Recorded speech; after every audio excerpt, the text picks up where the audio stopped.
bem-vinda, amém? Graças e paz, irmãos, graças e paz, vocês que estão conosco, nessa nossa nova aula de discipulado de hoje. Bem-vindos em nome do Senhor Jesus, bem-vindos alunos em nome do Senhor Jesus. Vamos iniciar, já iniciamos na aula passada, chamados para promover a fé, e nós demos um balanço geral, uma visão geral sobre a questão do desafio que temos da fé. E hoje nós vamos desenvolver o primeiro capítulo desse novo livro, desse novo tema, chamados para promover a fé. E o tema de hoje é a fé. Interessante, tem um artigo feminino ali, a fé, tá bem explícito. E vamos descobrir por quê. Porque fé e a fé. Vamos descobrir isso hoje na nossa aula. Amém? Em nome do Senhor, bem-vindos. Também o pessoal que está nos acompanhando lá no Brasil. Deus abençoe vocês. Tenhamos uma aula muito proveitosa, muito abençoada. Já estivemos orando aqui, que o Espírito Santo nos conduza, nos mergulhe em águas profundas nessa noite. Em nome de Jesus. Amém? Aleluia.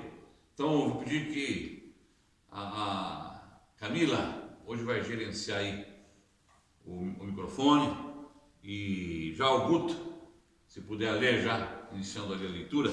Vamos ver então esse capítulo 1 sobre a fé. O Guto vai ler e depois nós vamos pausando a leitura e vamos entrando aqui no esboço do nosso estudo dessa noite para ampliarmos mais o nosso entendimento. Amém? Guto, boa leitura. Capítulo 1, a fé. Sempre que ouvimos falar sobre fé, pensamos no ato de crer em Deus, crer em suas promessas. Ainda que esteja correto, isso se refere apenas a um aspecto desse tema no Novo Testamento, e é o aspecto subjetivo, produzido por Deus dentro de nós, quando cremos e recebemos o Senhor Jesus como nosso Salvador. Não temos fé por nós mesmos. Isto não vem de nós, é dom de Deus. Efésios 2:8. Amém. Ok. Então, o que o autor está dizendo aqui, com clareza, que o tema fé, o assunto fé, nós, por vezes, podemos não ter um entendimento claro sobre a questão do tema fé. O autor diz aqui que, embora o termo esteja correto, a fé é algo que é necessária, porque é através da fé que nós estamos em contato com Deus. A fé é esse elemento, é esse item que é gerado em nós e que nos leva a crer. E sem ela, sem fé, é impossível agradar a Deus. Hebreus 11:6. E é por ela que nós vivemos, é por ela que nós adoramos, é por ela que nós cremos, é por ela que nós caminhamos, é por ela que nós somos curados, é por ela que nós avançamos. Mas é importante fazer essa diferenciação entre fé subjetiva e fé objetiva. Já demos uma pincelada na segunda-feira passada, mas hoje vamos dar mais um aprofundamento. E eu gostaria que o Guto lesse o primeiro tópico aí da lição de hoje. Ponto 1. Fé gerada e a fé dispensada. Fé gerada e a fé dispensada. Amém? O que é a fé gerada? 1.1, Guto. Fé gerada, subjetiva, dom de Deus. Efésios 2:8. Fé gerada, subjetiva, é um dom de Deus. Efésios 2:8. Porque pela graça sois salvos por meio da fé. Isso não vem de vós, é dom de Deus. Então Paulo está dizendo que tudo que acontece em nós, inclusive a fé que nós temos, não é da nossa própria natureza. Se nós lermos, alguém que está com Efésios 2:8 e 9, porque se nós lermos o versículo 9 também, vamos esclarecer mais ainda essa questão de que aquilo que recebemos não é nem esforço nosso, não é mérito nosso. A fé é Deus que coloca, é Ele que introjeta na natureza humana.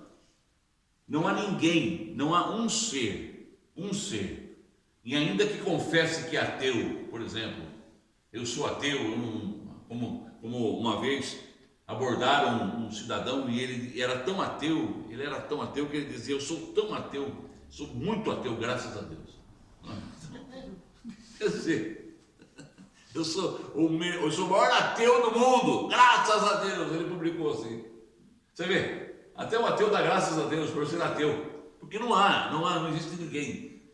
E a fé, o problema é que nós nascemos, o Senhor coloca isso, o Espírito de Deus gerou isso na natureza do homem, no homem que Ele criou. Todo homem que Ele criou tem um chip. Todo homem que Ele criou tem um chip de fé. O problema é onde Ele canaliza essa fé. É essa a questão. É o foco que essa fé, onde Ele lança essa fé. Qual o foco? Qual a visão? Por isso as pessoas, não é? Elas têm uma variedade de escolhas, de decisões na vida. E na realidade é essa fé. Só que essa fé, ela está distorcida, ela está deformada, ela está desfocada, e nós estamos agora focando essa fé. Estamos tendo clarificação de Deus acerca dessa fé. E essa fé, o autor diz aqui que ela tem dois aspectos: o aspecto subjetivo, que é essa fé que nós vamos ler agora em Efésios 2, capítulo 2, versos 8 e 9. Quem encontrou aí? Guto, lê para nós, Guto.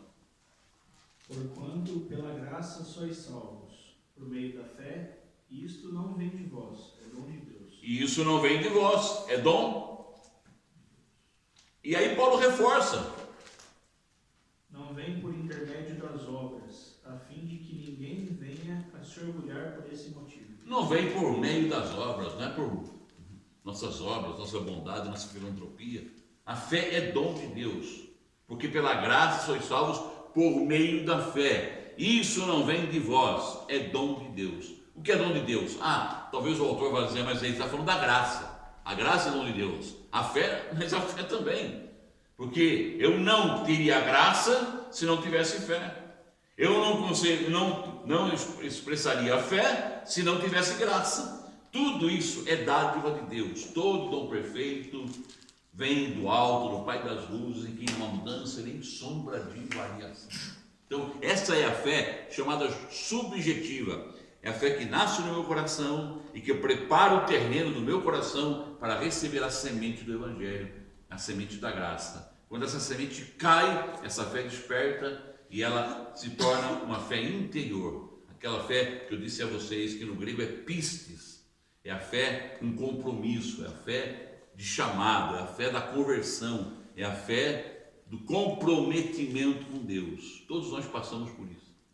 Todos nós tivemos nossas confissões, todos nós tivemos nossos caminhos, os descaminhos, as nossas decisões. Todos nós, quando fomos confrontados com Deus, todos nós passamos por uma experiência negativa, de tribulação, de afastamento de Deus. Mas quando a fé, a semente foi estimulada, foi revelada em nós, o que aconteceu? A nossa vida se transformou. Vocês se lembram disso? A nossa vida tomou um caminho novo. Mudamos, é metanoia, mudança de mente, gerado por esse dom de Deus. Ok? Ponto 1. A fé gerada, então, Guto, o que é?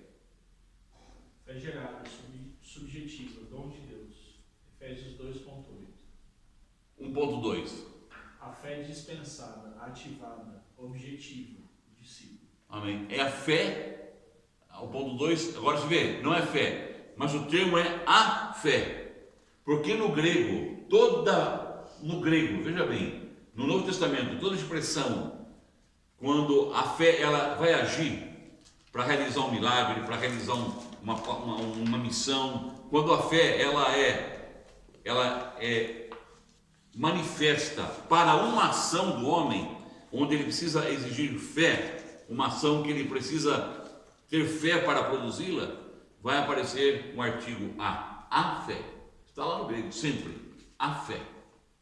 Interessante. Ou seja, é aquela fé que ela se manifesta com ação. Ela é ativada. De subjetiva, ela se torna o quê? Objetiva. Ela tem que atingir um alvo, seja na cura, no testemunho. Esta fé. Quando Paulo, ele recebe palavra do Senhor, quando está no barco, no navio, e o navio ele é destruído, naquela situação que Paulo vai dar lá na ilha de Malta, e a tribulação toda foi salva, Paulo recebeu uma palavra de fé. Ele disse: olha, o Senhor meu servo veio a mim e falou que nenhuma alma se perderá. Ele creu nisso, ele agiu com esta fé objetiva, e Deus cumpriu aquilo que no coração dele foi revelado. Fé objetiva. A fé dispensada, ativada, é a fé objetiva, é a fé que o discípulo usa, chamados para promover a fé. Somos chamados para promover essa fé dispensada. Mateus 17, 20. Quem se lembra de Mateus 17, 20? Jesus, lembra que nós acho que pregamos Mateus 17 dias atrás aqui? Falamos aqui, Mateus 17, quando Jesus, ele pede a Pedro que vá, acho que versos 24 ao 26, que vá ao mar para pescar o peixe. Não é isso? Falamos? Até na aula passada, não foi? Foi na aula passada, então, justamente, Mateus 17. E ele ordena: Pedro, vá ao mar, lança o anzol e o primeiro peixe que você pegar, a moeda está dentro da boca dele. Pedro usou esta fé, a fé objetiva, a fé que avança, a fé que crê. Mateus 17, 20, eu creio que é isso mesmo. O que diz aí? E ele respondeu: por causa da pequenez da vossa fé, pois com toda a certeza vos afirmo que, se tiverdes fé do tamanho de um grão de mostarda, direis a este monte: passa daqui para acolá, e ele passará, e nada vos será impossível. Amém? Olha aí. Se tiverdes fé como um grão de mostarda, você vai pedir para este monte: passa daqui acolá, e nada vos será impossível. E nós temos que resgatar essa fé. Nós, discípulos de Jesus, precisamos buscar o Senhor, crer, buscar e crer, e agir, dizer: não, Senhor, isso não ficou retido ao passado, porque Jesus não obedece, tempo e espaço não existe para Jesus. Ele é o mesmo ontem, ele é o mesmo hoje, ele é o mesmo eternamente. Hebreus 13, 8. Tempo, espaço é um problema nosso, para Deus não há. Então esse Jesus que transcende tempo, espaço, que está em todos os lugares, está em nosso meio, ele quer resgatar, renovar essa fé em nós. Nós devemos exercer essa fé em nome de Jesus. Hoje, antes da aula, nós oramos por algumas vidas, irmãos nossos, queridos nossos que estão doentes. Vamos crer que eles serão curados, e na próxima reunião, no próximo discipulado, estarão aqui, porque nós oramos crendo, usando, determinando essa fé, ativando essa fé objetiva, a fé que remove montanhas. Amém? Em nome do Senhor. Continuemos agora, Camila, a leitura aí no livro, nosso estudo de hoje sobre a fé, chamados para promover a fé. Neste livro, todavia, vamos abordar outro aspecto, o aspecto objetivo da fé. A palavra fé, de origem grega, sempre vem acompanhada pelo artigo definido a, quando diz respeito aos itens nos quais cremos e que nos foram revelados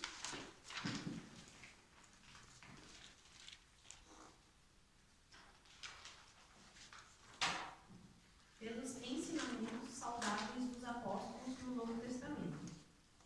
Esses ensinamentos apresentam o plano, a administração, o arranjo de Deus para dispensar ao homem tudo aquilo que ele é, tem, realizou e alcançou. Somente assim o homem pode cumprir a vontade de Deus e estabelecer seu reino na terra. Amém. Ou seja, essa fé agora, porque eu a recebi. Qual a intenção de Deus em doar esta fé para mim? Ela é exclusividade minha? Não. Ele me deu, outorgou a mim para que eu possa manifestar ela a outras pessoas, para que eu possa cumprir o plano de Deus na vida de outras pessoas. É interessante que nós temos o culto para nós, pode ver, o culto para nós, ele é muito contemplativo. Vocês já perceberam que o nosso modelo de culto, e acreditem, eu creio que na igreja primitiva isso não estava na pauta do dia, porque o entendimento deles era absolutamente outro. Porque o nosso culto, a nossa celebração, geralmente nós transferimos as coisas como se o ambiente se tornasse um ambiente, não é, sacrossanto. E nós estamos aqui no tempo e espaço, Deus está em algum lugar, pode perceber, e a gente lança, levanta a mão, fecha os olhos, tudo isso é culto, aceitável, na forma, na manifestação, mas Deus está aqui, em nós, em nós. E nós podemos fazer culto em qualquer lugar, em qualquer hora, podemos manifestar essa fé, aleluia, como Jesus manifestava. Quando Jesus disse que nós temos que ser igual a Ele, está dizendo que nós somos templos do Espírito Santo, templos ambulantes, e onde estamos, essa fé tem que ser gerada, ativada, ela tem que ser da subjetividade para a objetividade. Jesus disse para aquela mulher samaritana, no capítulo 4 de João, se você crer, você beberá dessa água e jamais terá sede. Jesus falou de água, de uma água que salta para a vida eterna. Em outro momento, em outro evento, Jesus está no templo, na festa, numa festa, no mover lá do calendário judaico, e ele diz, aquele que beber dessa água, do seu interior fluirão rios de água viva, que saltarão para a vida eterna. Ou seja, aquela fé interior, ela tem que saltar. Nós somos um recipiente que contém a água do Senhor. Nós somos uma fonte que contém a água do Senhor. Ela não pode ficar retida. Essa fonte não pode ser só subjetiva. Ela tem que ser lançada para fora. Ela tem que explodir para fora. A nossa fé. Orarmos, Senhor, eu quero ter um culto contigo dessa forma, um culto onde eu encontro o Senhor, exercite o meu espírito. Outra coisa que a gente não desenvolve, exercitar o nosso espírito regenerado. Você tem aí dentro de você um ser, um espírito regenerado, tem que exercitar ele e dizer, Senhor, eu quero que esse espírito, ele tenha um contato contigo, um culto a ti, e você vai perceber que a água começa a saltar. A fé subjetiva, ela se torna uma fé objetiva, realizando coisas grandes para o Senhor. Ponto 2, então, Camila, leia para nós aí, por favor. A fé que recebemos deve ser O plano de Deus o plano de Deus e a promoção da fé. está em Efésios 1:3, Mateus 28:19. Vamos lá. 2.1. A fé que recebemos deve ser dispensada. A fé que recebemos deve ser dispensada. Jesus disse isso para os discípulos lá no último capítulo de Mateus.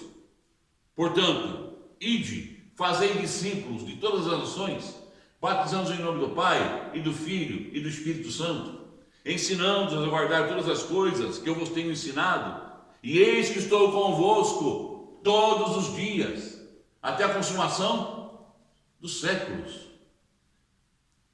O Senhor que está comigo, que está com vocês, Ele está aqui ao mesmo tempo comigo, no mesmo espaço-tempo que está com Ana, onde ela estiver.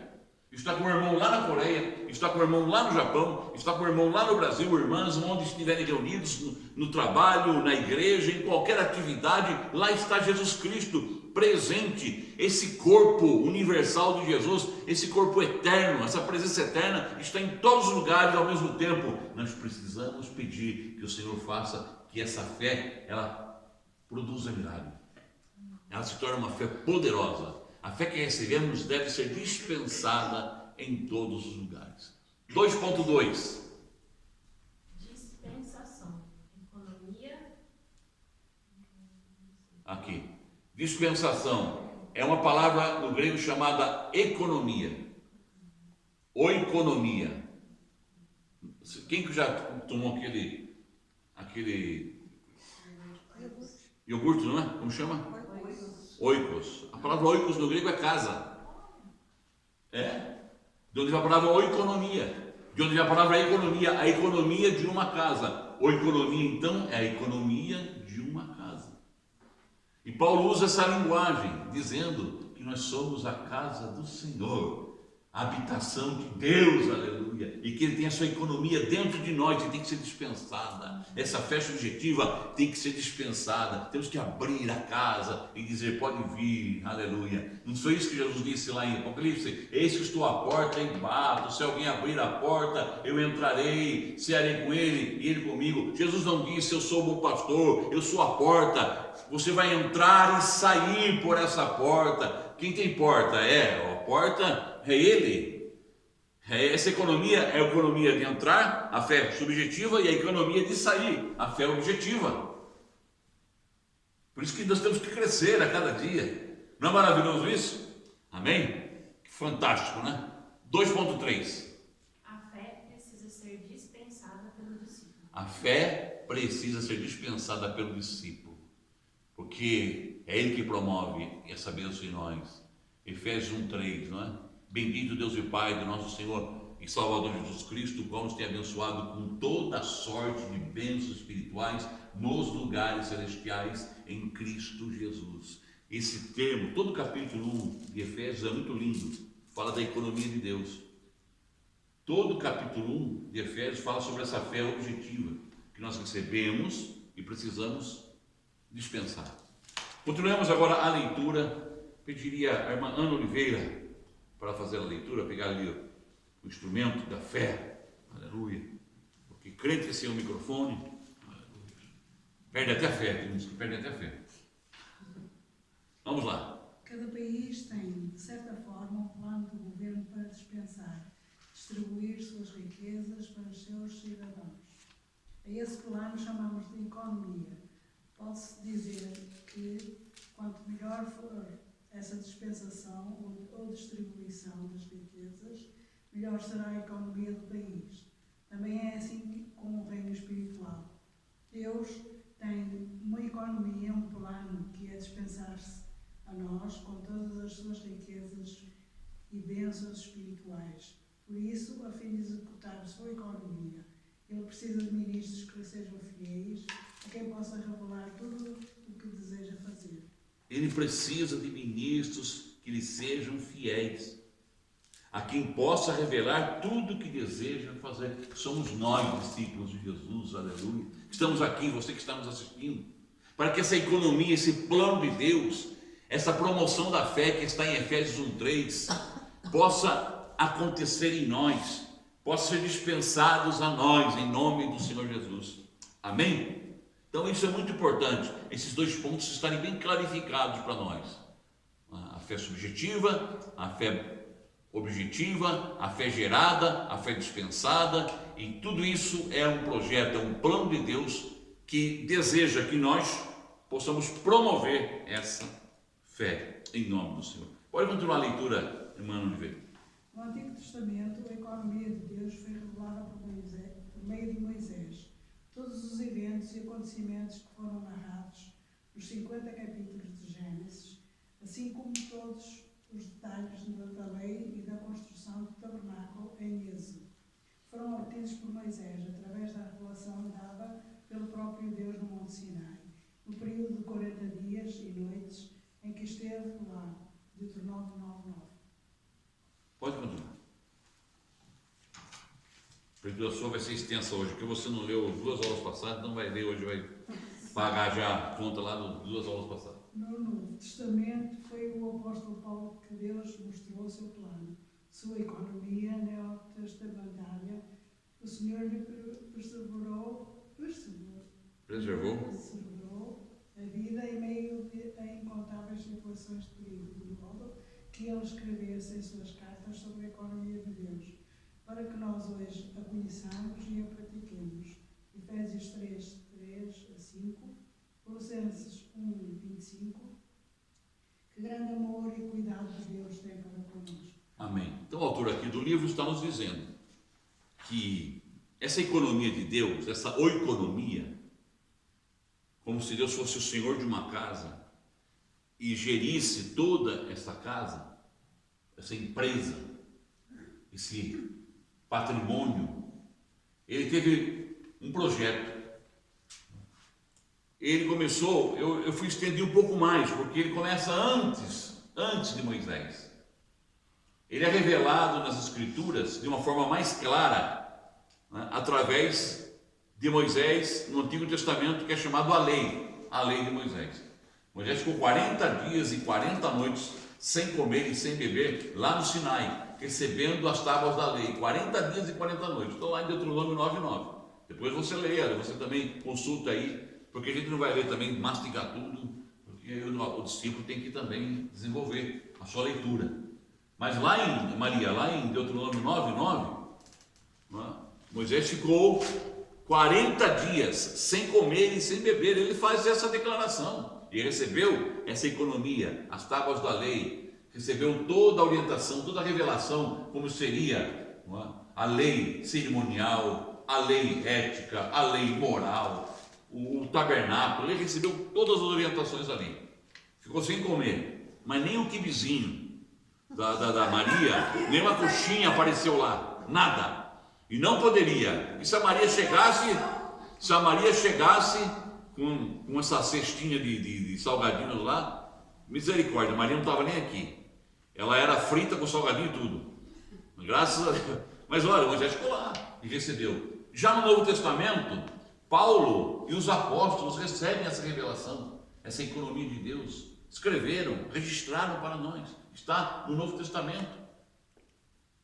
Nós já compartilhamos isso nas aulas passadas, que a doutrina dos apóstolos, dos profetas, é isso, essa economia de Deus, que nós estamos agora nos aprofundando. Você viu que nós estamos num nível de aprofundamento? Começamos com o discípulo, base, depois fomos aí, o evangelho ao alcance de todos, agora estamos chamados para promover a fé, crescendo, porque é isso que o Senhor está desafiando os seus discípulos, esses ministros fiéis que somos nós. Ok? Vamos lá então. Mais uma leitura. Vou pedir que agora a Emília continue a leitura para nós, em nome do Senhor. E vamos depois desenvolver o ponto 3 e o ponto 4.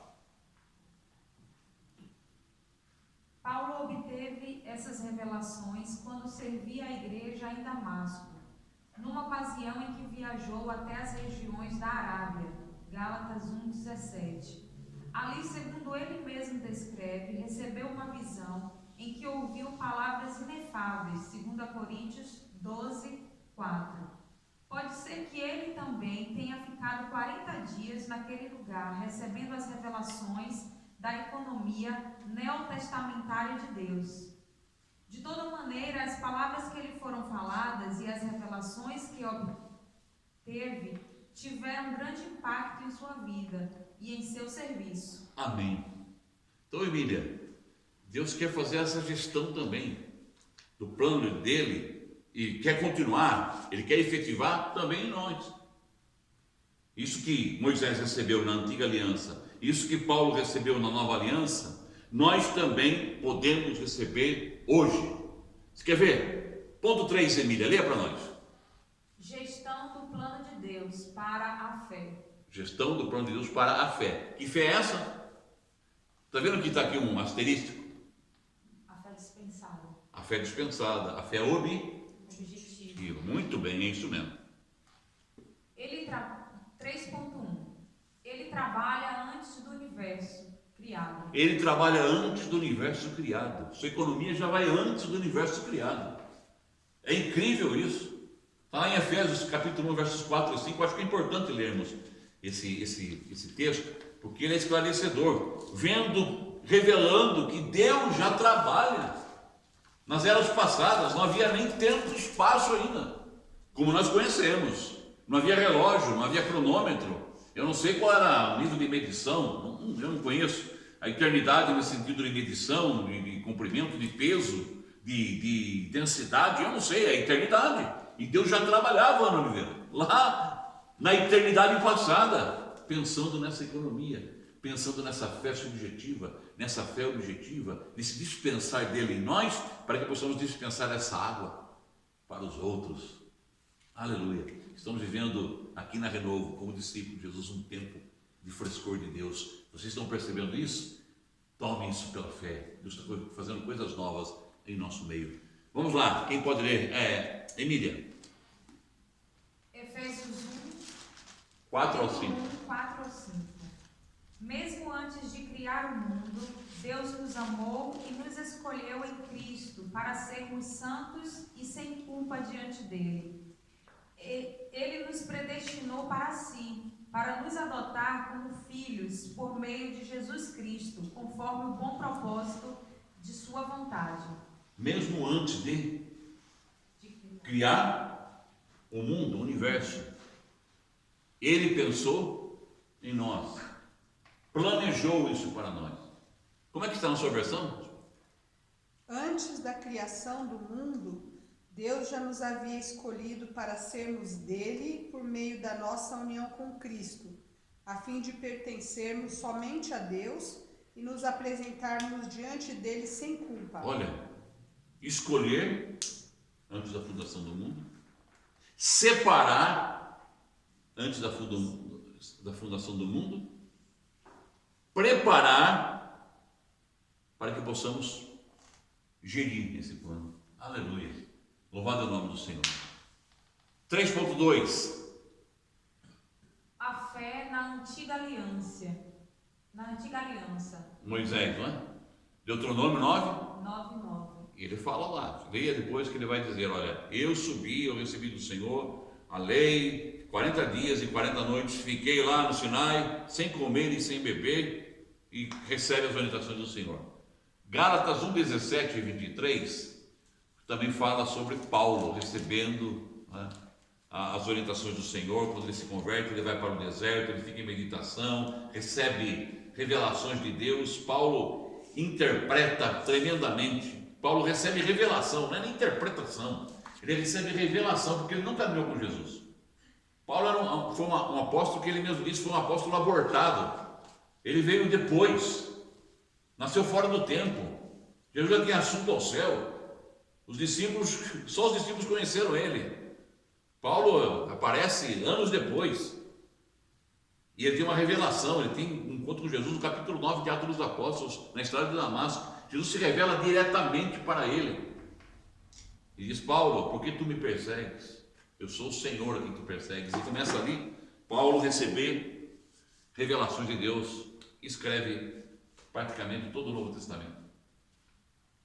Pensou? Um homem que deixa a fé objetiva fluir. Alcançou vidas. Revolucionou. A história de Paulo é extraordinária. Quem já leu a biografia de Paulo fica assim maravilhado em ver como Deus usou este homem. Amém? Então a fé é antiga aliança. Agora 3.3. A fé na nova aliança. Paulo, apóstolos, discípulos. A fé na nova aliança. Paulo, apóstolos, discípulos e Atos 29.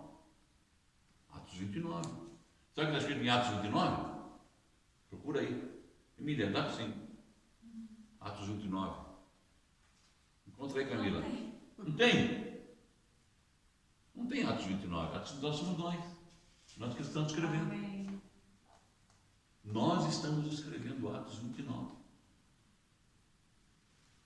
Gerindo esse plano de Deus. Porque o livro de Atos não termina com amém. É o único livro no Novo Testamento que não tem, olha, amém, a graça e a paz do Senhor, amém. Não, ele não termina. Pode ler, Atos 28, ele termina bruscamente. Termina. Falando que Paulo ficou lá em Roma e pronto, acabou. E um abraço. Por quê? Porque nós estamos escrevendo o próximo capítulo. A Renovo está escrevendo, eu e você, discípulo de Jesus, estamos escrevendo Atos 29. Se você quiser colocar no rodapé da sua Bíblia, no livro de Atos 28, no final do livro de Atos 28, coloque lá, eu estou escrevendo Atos 29, porque Deus tem bênçãos para nós. Amém? Agora quem vai ler? Maria. A Maria ficou com a parte mais... além disso, lá na página 9, no último parágrafo. Isso. Paulo conhecia somente os escritos do Antigo Testamento, os quais aprendeu aos pés de Gamaliel, o mestre da lei. Atos 22, 3. Como Deus poderia usá-lo apenas com o conhecimento da antiga aliança? Porém, depois que recebeu a revelação da economia neotestamentária de Deus, Paulo teve a ousadia de pregar o Evangelho, levantar igrejas e edificá-las. Aleluia. Tá bom já? Não tá bom. A boa essa leitura. E depois, esse último parágrafo da edição de hoje, vamos ficar aqui. Aqui na fase do seu ministério, pedi que a esposa faça a leitura, tá perto aqui dá para. Na fase de seu ministério, em que esteve mais próximo das igrejas, Paulo escreveu apenas 6 epístolas: Gálatas, 1ª e 2ª Tessalonicenses, 1ª e 2ª Coríntios e Romanos. Então, durante e após seu último aprisionamento, escreveu mais 8: Efésios, Colossenses, Filipenses, Filemão, Hebreus, 1ª e 2ª Timóteo e Tito, sendo que as 4 primeiras destas foram escritas na prisão de Roma. Efésios 4:1, 6:20, Filipenses 1:13, 4:22, Colossenses 4:10, 18, Filemão 1, 9 a 10 e 23. Liberado da prisão por um tempo, Paulo aproveitou para visitar algumas igrejas e escreveu a primeira epístola a Timóteo, provavelmente na Macedônia, 1 Timóteo 1:3, e a epístola a Tito em algum lugar próximo a Nicópolis, Tito 3:12. Hebreus e 2 Timóteo foram escritas após seu segundo aprisionamento em Roma. Então aí, dessa economia de Deus, dessa fé objetiva que vemos na vida dos discípulos, dos apóstolos, e que estamos escrevendo também, como nós fizemos essa expressão aqui, ou esse desafio do Atos 29, acontece o seguinte: nós vamos ter desafios. Toda a fé, já percebeu isso? Você começa a caminhar com Jesus Cristo, oposição vem, perseguição vem, Satanás se levanta, circunstâncias nos cerceiam, nos cercam. Por quê? Porque essa fé objetiva vai ser confrontada. Paulo revela aí que foi confrontado, desafios para a promoção da fé. Como é que está aqui isso? Desafios para a promoção da fé. Desafios para a promoção da fé. 4.1. O exemplo do apóstolo Paulo. 4.2. Promoveu a fé aprisionado. 4.3. Promoveu a fé livre. 4.4. Deixa-nos o exemplo a seguir em qualquer circunstância. Então é isso. Nós estamos sabendo que essa fé é uma fé que não vai ter enfrentamento, não vai ter oposição, não vai ter confrontamento. Vai. Paulo escreveu para igrejas, fundou igrejas, viajou o mundo da época, foi um instrumento de Deus, mas enfrentou grandes batalhas. Por quê? Porque a nossa fé vai enfrentar a oposição. Esse discipulado aqui parece, todo discipulado, e não é um desafio. E nós vamos enfrentar a oposição. E é nessa hora que nós vamos ter que ter o quê? A fé objetiva. Se é necessário chamar um irmão, um discípulo junto, falar, vamos orar juntos, eu preciso ser estimulado. O desânimo quer tomar conta de mim, a enfermidade quer me atingir. Vamos orar juntos, vamos invocar o nome do Senhor Jesus Cristo, e esta fé objetiva vai se manifestar, e a glória do Senhor virá, e seremos abençoados. Amém? Então hoje ficamos aí até a página 10, não é? Vamos na próxima aula continuar da página 10, nesse parágrafo aí, a economia de Deus, revelada na Epístola aos Efésios, na próxima aula. E vamos até a página 15. Próxima aula, vamos da página 10 até a página 15. A situação da igreja em Éfeso, na época de Timóteo. Não vamos entrar nesse tema aqui, mas nesse tópico. Vamos até a página 15, no primeiro parágrafo. Tá bem? E vamos ser abençoados em nome do Senhor. Meu querido irmão, Deus abençoe, graça e paz. Vamos distribuir esse vídeo e que ele seja edificador para a sua vida e que possamos, a todos os dias, promover a nossa fé. Amém? Está aqui. Vamos depois passar o quadro no esboço e você vai poder consultar em casa. Chamados para promover a fé. Um beijo no teu coração, até a próxima aula, em nome de Jesus. Amém?